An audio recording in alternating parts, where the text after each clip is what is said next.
Selamat pagi. Terima kasih kepada Dr. Endah selaku moderator dan terima kasih atas partisipasi sejawat sekalian. Pada kesempatan ini saya mendapat tugas dari panitia untuk menyampaikan materi darurat cyberseksual pada anak dan remaja di era pandemi COVID-19. Adapun materi yang akan saya sampaikan adalah pendahuluan, batasan, derajat cyberseksual, gejala klinis, dan penata laksanaan.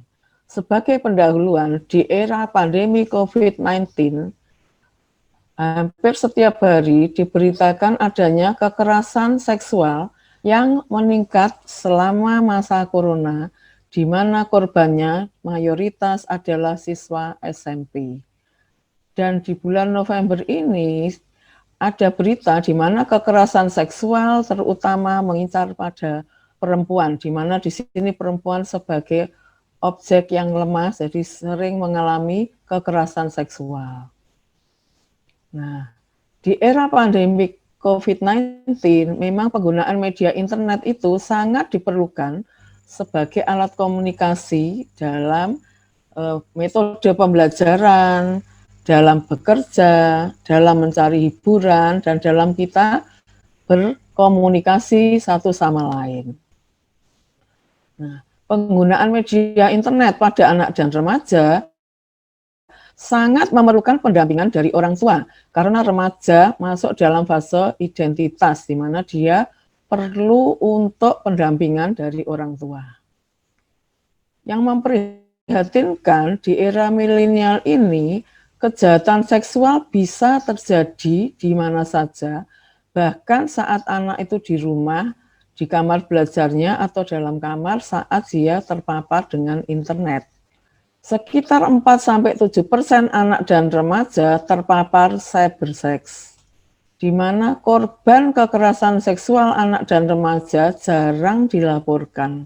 Karena yang memprihatinkan adalah pelaku kejahatan yang terbanyak adalah keluarga dari korban itu sendiri. Permasalahan yang harus kita hadapi bersama adalah risiko cyberseksual yang sangat tinggi, sedangkan pengetahuan masyarakat masih rendah. Untuk itu, solusi yang bisa kita tawarkan adalah meningkatkan kerjasama lintas sektoral dengan sekolah, dinas kesehatan, dinas pendidikan untuk melakukan edukasi seksual sejak usia dini. Apakah yang disebut harmful sexual behaviors atau cybersexual grooming adalah semua tindakan yang berhubungan dengan seksualitas dengan media internet atau teknologi yang berbahaya bagi remaja dan orang-orang lain. Yang digunakan adalah misalnya penggunaan pornografi ekstrim atau indecent image of children, jadi pemaparan gambar-gambar atau sexting di mana korban itu disuruh berpose yang vulgar gitu ya. Kemudian ajakan pelecehan atau viktimisasi seksual pada anak dan remaja, bisa melalui gambar ataupun melalui obrolan. Nah, berikutnya adalah tahapan cybersexual grooming. Yang pertama adalah tahap pemilihan korban. Jadi di sini dipilih adalah korban yang menyendiri, yang tidak ada teman, yang terisolasi, dan harga dirinya rendah. Kemudian mulai dilakukan persahabatan dan pembentukan hubungan. Kemudian korban dilakukan isolasi sehingga tidak kontak dengan orang-orang sekelilingnya. Yang ketiga yaitu tahap penilaian risiko. Apakah korban ini bisa dilakukan kejahatan seksual atau tidak. Kemudian barulah tahap eksklusivitas dan isolasi.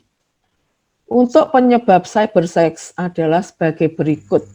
Accessibility, yaitu kemudahan akses internet, di mana saat ini akses internet sangat mudah didapat.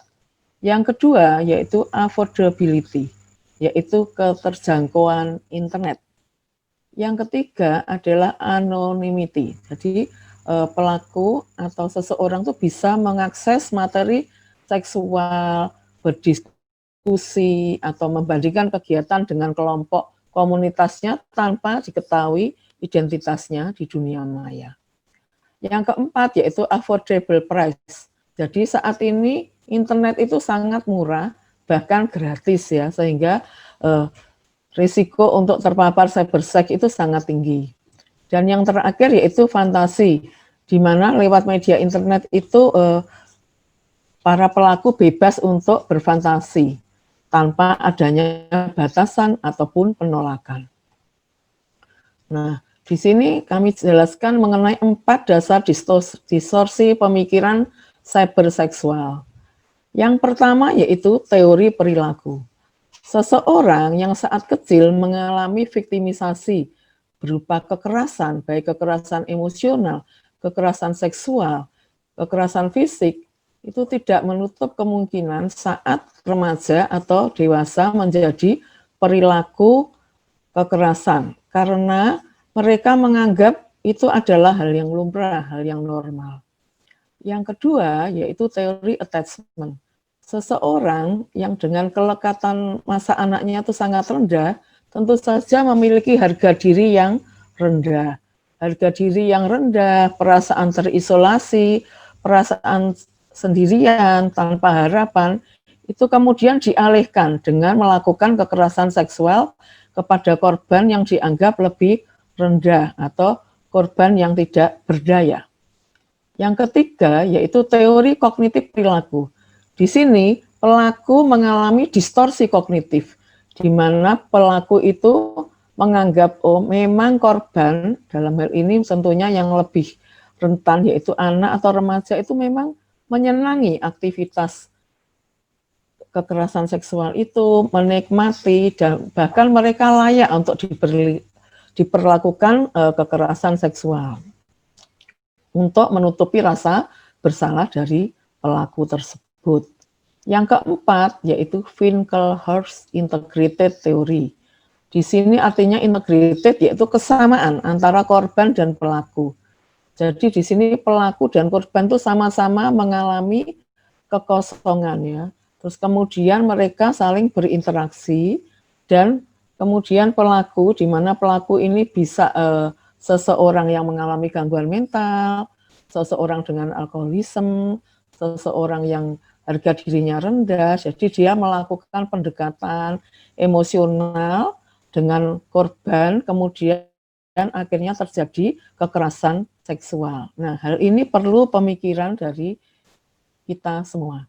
Derajat kejahatan seksual pada anak menurut Sentencing Advisory Panel yaitu sebagai berikut. Level 1, pertama mungkin pemaparan dari gambar-gambar atau pose erotis tanpa melakukan aktivitas seksual. Nah, yang level kedua yaitu melakukan aktivitas seksual, misalnya menyentuh, mulai meraba, tapi belum terjadi penetrasi atau adanya masturbasi. Yang level ketiga yaitu mulai terjadi aktivitas seksual tanpa penetrasi antara orang dewasa dan anak-anak. Yang level keempat adalah aktivitas seksual penetratif, melibatkan anak atau anak-anak, atau antara anak dan orang dewasa. Dan yang terakhir, level 5 yaitu mulai terjadi sadisme atau penetrasi, bahkan bisa melibatkan seekor binatang. Jenis penggunaan internet berdasarkan jenis kelamin. Pada anak laki-laki atau remaja laki-laki, biasanya mereka menggunakan internet untuk menonton video atau cerita porno dengan tujuan untuk menyalurkan dorongan seksual. Pada perempuan, aktivitasnya yaitu biasanya berupa chatting atau online dating sebagai pemenuhan afeksi sosial mereka. Berikut akan kami paparkan video mengenai dampak narkolema. Narkolema, narkotika lewat mata. Bagaimana pornografi mempengaruhi otak dan pikiran kita? Adi, remaja 12 tahun, melihat gambar di TV yang menjurus ke porno. Awalnya, ia merasa kaget dan jijik. Ini karena sistem limbik di otak Adi menjadi aktif. Sistem limbik mengatur emosi juga keinginan makan, minum, dan berhubungan seksual. Sistem limbik ini kemudian mengaktifkan zat kimia otak bernama dopamin. Dopamin memberi rasa senang, penasaran, sekaligus kecanduan. Zat ini juga aktif jika orang mengkonsumsi nafsa. Oleh karena itu, sifat candu pornografi sama dengan sifat candu nafsa. Otak akan mengingat apa yang membuat Adi senang dan bagaimana ia memperolehnya. Jika Adi mendapatkan pembinaan akhlak, etika yang baik, dan patuh pada norma sosial, dorongan melihat pornografi, meskipun menyenangkan, akan ia abaikan. Namun karena hal itu tidak ada pada diri Adi, ketika ia sedang merasa bosan dan ingin mencari kesenangan, otak akan mendorongnya agar melihat pornografi lagi. Namun lama-lama, Adi bosan melihat jenis gambar yang sama dan butuh yang lebih porno untuk memicu rasa senang. Sekarang, dengan internet, pornografi menjadi jauh lebih mudah didapat. Pertama, Adi membuka internet dan tidak sengaja melihat gambar yang menjurus ke porno. Berikutnya, ia sengaja membuka lagi untuk melihat yang lebih porno. Awalnya melihat yang sedikit terbuka, lama-lama semuanya terbuka. Awalnya melihat 1 menit, lama-lama 1 jam. Adi mengalami kecanduan pornografi. Bagaimana kerusakan PFC akibat kecanduan pornografi? Secara alamiah, dopamin dialirkan dari sistem limbik ke PFC. Orang yang kecanduan pornografi akan mengalirkan dopamin secara berlebihan sehingga membanjiri PFC. PFC menjadi tidak aktif karena terendam dopamin. Semakin sering PFC tidak aktif, ia akan semakin mengerut dan fungsinya terganggu. Sistem limbik justru akan berkembang semakin besar karena terus mengaktifkan dopamin, sehingga Adi cenderung untuk terus mencari kesenangan tanpa takut atas akibatnya. Jika tidak ditangani segera, Adi berpeluang besar menjadi pelanggan pornografi seumur hidup dan mengalami kerusakan otak di bagian PFC. Awalnya, ia akan kehilangan konsentrasi, penurunan kemampuan menimbang benar dan salah, serta berkurangnya kemampuan mengambil keputusan.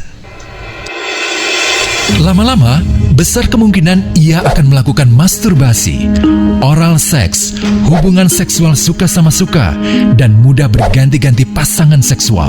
Pernikahan dianggap tidak penting, pasangan dianggap hanya sebagai objek seksual semata, cenderung merendahkan derajat dan kehormatan lawan jenis. Selera hubungan seksualnya pun tidak sehat dan seenaknya, kasar sampai tega memperkosa. Manusia jadi tidak ada bedanya dengan binatang. Inilah dampak yang terjadi akibat kerusakan PFC.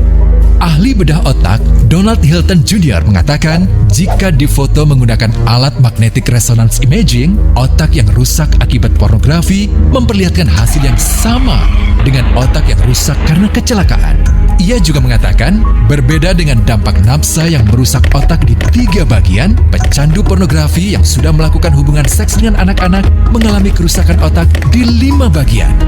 Terbukti, pornografi pada anak lebih bersifat merusak karena PFC belum matang dengan sempurna. Baik, berikut kami sampaikan gejala klinis adiksi cyberseksual menurut American Psychiatric Association 2000. Yang pertama adalah secara rutin menghabiskan banyak waktu di ruang obrolan dan pesan pribadi dengan tujuan tunggal untuk menemukan status cybersex. Yang kedua, merasa asik menggunakan internet untuk mencari pasangan seksual online. Dan yang ketiga, sering menggunakan komunikasi anonim untuk terlibat dalam fantasi seksual yang biasanya tidak dilakukan dalam kehidupan yang nyata. Yang keempat, mengantisipasi sesi online Anda berikutnya dengan harapan bahwa akan menemukan gairah atau kepuasan seksual secara online. Yang kelima, menemukan bahwa sering berpindah dari cybersex ke telepon seks, bahkan dapat diteruskan dengan pertemuan di kehidupan yang nyata. Berikutnya adalah menyembunyikan interaksi online dari pasangannya dan merasa bersalah atau malu akibat penggunaan online-nya. Dan awalnya sedang dibangkitkan oleh cybersex, akhirnya berlanjut mencari secara online dan melakukan masturbasi online saat terlibat dalam obrolan erotis, dan yang terakhir lebih memilih cybersex sebagai bentuk utama kepuasan seksual dibandingkan berhubungan dengan pasangan secara nyata. Dampak kekerasan seksual pada anak dan remaja dapat berupa gangguan tidur, kecemasan, fobia, depresi, nightmare, gangguan stres pasca, trauma, dan psikotik. Dan pada kasus yang berat dapat disertai nyeri perut, enuresis, enkopresis, gatal, nyeri, perdarahan pada genitalia, dan perilaku seksual yang tidak lazim. Untuk penanganan dari cybersex adalah seyogyanya kita melakukan tindakan preventif dengan melakukan edukasi seksual sejak usia dini. Yang kedua, yaitu kita lakukan terapi keluarga, di mana keluarga sebagai faktor protektor yang sangat penting dalam tumbuh kembang anak dan remaja. Terapi keluarga yang dapat kita berikan adalah yaitu orang tua dapat memonitoring penggunaan internet. Jadi dengan metode aktif, dengan restriksi, itu bisa mengatasi gangguan-gangguan penggunaan internet pada anak. Selain itu juga bisa pendampingan. Pada anak bisa kita lakukan terapi perilaku atau terapi kognitif perilaku. Dan yang tak kalah pentingnya, kita bisa melakukan terapi bermain, karena dengan bermain, anak atau remaja itu bisa mencurahkan isi hatinya dengan bebas. Pada beberapa kasus yang berat dapat kita lakukan krisis intervensi. Dan yang tak kalah pentingnya, kita dapat membangun jejaring sosial supaya kita dapat melakukan edukasi dan penanganan sedini mungkin pada gangguan cyberseksual. Pada kasus yang berat dapat dipertimbangkan pemberian farmakoterapi. Sekian penyajian dari saya, semoga bermanfaat. Terima kasih kepada moderator. Waktunya saya kembalikan kepada moderator. Terima kasih atas perhatian Anda semuanya.